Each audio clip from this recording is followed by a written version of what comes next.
যাদের বাড়িতে ছোট বাচ্চা আছে তারা এই প্রবলেমটা নিশ্চয়ই ফেস করেছেন। বাচ্চাকে কোলে নিয়ে বসে আছেন বা বাচ্চার কাছে বসে আছেন, বাচ্চাকে নিয়ে খেলছেন, কোনো একটা কারণবশত আপনাকে উঠে কোথাও একটা যেতে হচ্ছে। সেটা এরকমও হতে পারে রান্নাঘরে একটা রান্না বসানো আছে, আপনাকে একটুখানি নেড়ে দিয়ে আসতে হবে, অথবা গ্যাসটা বন্ধ করতে হবে, বা আপনি ওয়াশরুমে যাবেন, অথবা কলিং বেলটা বেজেছে আপনাকে খুলতে হবে।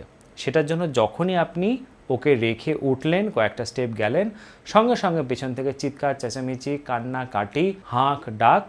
একটু বড় বাচ্চা হলে আপনার তো পেছনই যাওয়া শুরু করবে। কিন্তু প্রশ্নটা হলো, এটা কি স্বাভাবিক কোনো ব্যাপার নাকি অস্বাভাবিক একটা ব্যাপার? আর যদি স্বাভাবিক হয়ে থাকে তাহলে এটা তো খুব মুশকিল। হয়তো জানলে অদ্ভুত লাগবে যে এই সমস্যাতে আপনি একা নন।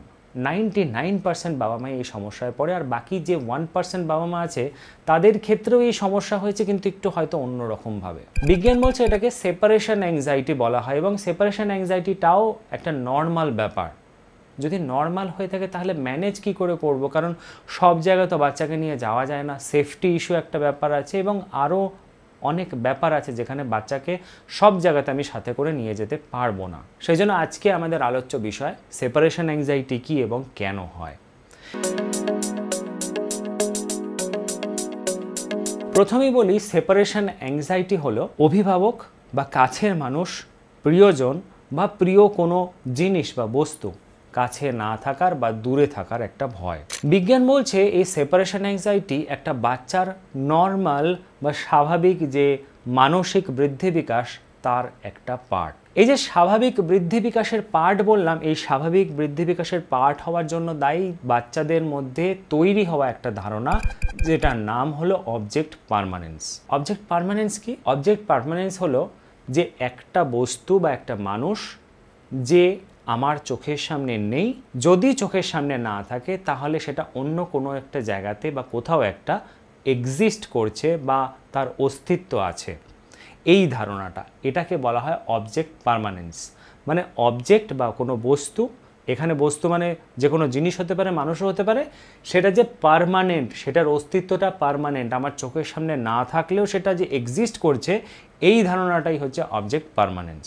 বাচ্চাদের মোটামুটিভাবে যখন 4 থেকে 5 মাস, সদ্যজাত বা নবজাত পর্যায় থেকে 4 থেকে 5 মাস এই অবজেক্ট পার্মানেন্সের ধারণাটা থাকে না, তখন তার চোখের সামনে যদি কোনো বস্তু বা মানুষ যদি সেই সময় তার চোখের সামনে আসে এবং সেখান থেকে সেই বস্তু বা মানুষটি যদি চলে যায়, কিছুক্ষণ পরে যদি আবার করে আসে, তাহলে সেটা তার কাছে দ্বিতীয়বারে নতুন একটা বস্তু বা নতুন একটা মানুষ। কারণ চোখের সামনে না থাকলেও যে সেটা কোথাও এক্সিস্ট করছে সেই ধারণা তার তৈরি হয় না সদ্যজাত পর্যায় থেকে 4-5 মাস বয়স অবধি।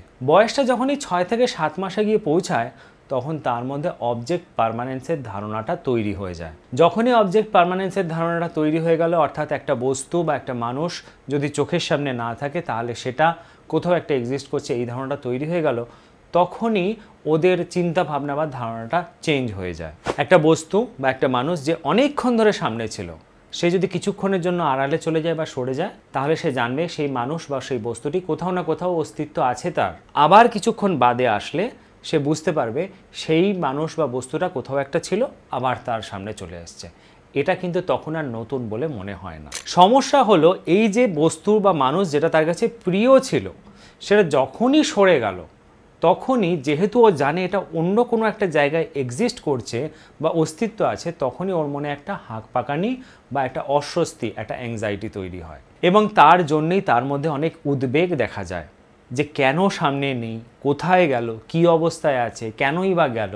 এই উদ্বেগ বা অ্যাংজাইটি থেকেই সেপারেশন অ্যাংজাইটি বা তার মধ্যে উদ্বেগ বা অ্যাংজাইটিটা তৈরি হয়, যার জন্য কান্নাকাটি, চিৎকার চেঁচামেচি, নানান রকম সমস্যা তৈরি হতে থাকে।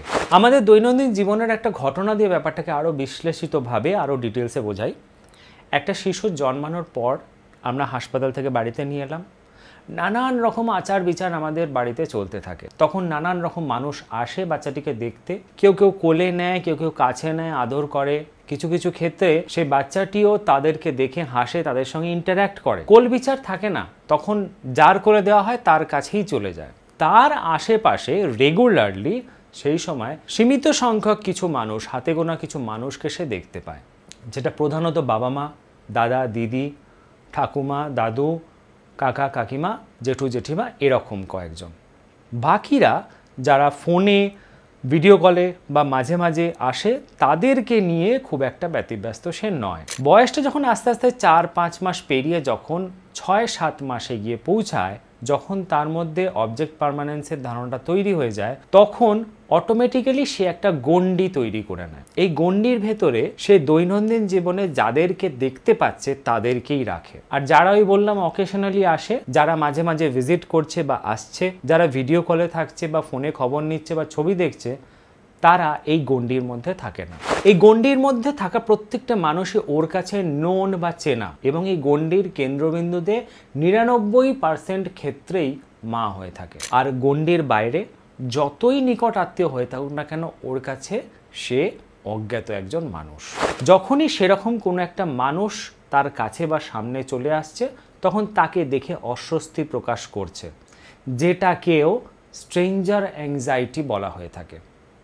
এবার এই গণ্ডির মধ্যে থাকা, কেন্দ্রবিন্দুতে থাকা মা যখনই সামনে থেকে কিছুক্ষণের জন্য চোখের আড়াল হয়ে গেল, তখনই তাকে নিয়ে একটা অ্যাংজাইটি বা উদ্বেগ তৈরি হলো। মা কোথায় গেল, কেন গেল, কি করছে, সেখানে কি অবস্থায় আছে, এই নিয়ে একটা অ্যাংজাইটি, তার মনের মধ্যে নানান রকম উদ্বেগ, নানান রকম প্রশ্ন চলতে থাকে, যেটা আত্মপ্রকাশ পায় কান্নাকাটি, চিৎকার চেঁচামেচি, এবং যে কাজটা সে করছিল সেটাতে ব্যাঘাত বা সেটাতে স্থগিত দিয়ে। তো এটা হলো সেপারেশন অ্যাংজাইটির ধারণা। বিজ্ঞান বলছে এই সেপারেশন অ্যাংজাইটিটাই স্বাভাবিকভাবে তৈরি হওয়া, কিন্তু এই স্বাভাবিকভাবে তৈরি হওয়া জিনিসটা যেহেতু আমাদের পক্ষে খুব মুশকিলের, এটাকে আমাদেরকে ম্যানেজ করতে হয়। আর ম্যানেজ করার আরেকটা দ্বিতীয় পারপাসও হলো সেপারেশন অ্যাংজাইটি যেটা স্বাভাবিক একটা পর্যায়ে আছে, সেটা যেন অস্বাভাবিক পর্যায়ে না চলে যায়, যখন সেটাকে সেপারেশন অ্যাংজাইটি ডিসঅর্ডার বলা হয়ে থাকে। তো কিভাবে সেপারেশন অ্যাংজাইটি আমরা ম্যানেজ করব, সেটা আমরা নেক্সট পর্বে দেখব। তারপরের পর্বে থাকবে মাইন্ডসেট আমাদের কী কী রাখতে হবে, তারপরের পর্বে সেপারেশন অ্যাংজাইটি কখন ডিসঅর্ডার হয়ে যাবে সেটা আমরা দেখব। আশা করব সেপারেশন অ্যাংজাইটির কেন হয় এবং কি সেই সম্পর্কে ধারণাটা আপনাদের কাছে পরিষ্কার হয়েছে। নেক্সট পর্বে কিভাবে ম্যানেজ করব সেই আলোচনাটা নিয়ে আসছি। ততক্ষণ ভালো থাকুন, সুস্থ থাকুন, সচেতন থাকুন।